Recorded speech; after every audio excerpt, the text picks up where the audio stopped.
Monsieur le conseiller régional, le délai d'envoi est le même que celui qui est appliqué depuis au moins 2002, comme les services de la région l'ont observé et l'ont contrôlé. Quant au rapport, il se suffit à lui-même, la convocation se suffit à elle-même, comme nous l'avons fait le 9 juillet dernier pour remplacer Jean Grelier et Catherine Quéret, où la convocation était libellée exactement dans les mêmes thèmes. Il s'agit de la composition de la commission permanente dont je vais vous donner lecture.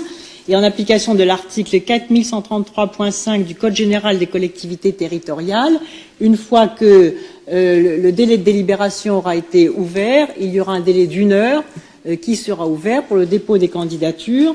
Et ensuite, nous procéderons aux délibérations de la commission permanente et, dans une heure suivante, nous adopterons la nouvelle composition de la commission permanente. Donc, si vous le voulez bien, oui, attendez, on a commencé le premier point de l'ordre du jour, donc vous donnerez ensuite, parce que vous êtes un fin juriste, toutes les suites que vous voudrez donner, mais conformément aux pratiques et aux délais de délibération et de convocation tels qu'elles ont toujours été observées.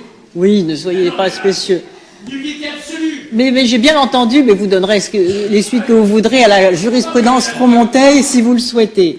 Donc nous avons entamé le premier point de l'ordre du jour. Est-ce qu'il y a des oppositions ou des abstentions pour avoir 15 vice-présidents?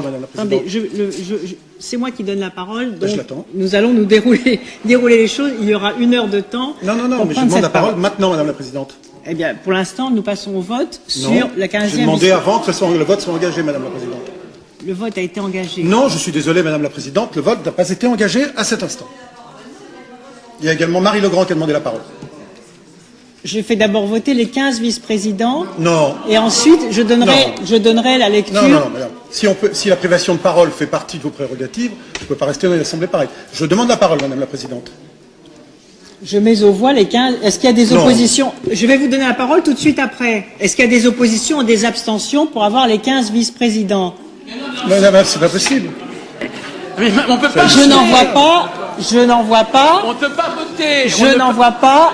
Les 15. C'est une irrégularité. Il y a donc. Mais vous n'allez pas. Ça suffit. Madame la Présidente. Il y a donc. Vous ne me déstabiliserez pas. Si on vote, on sort. Eh bien, vous sortez.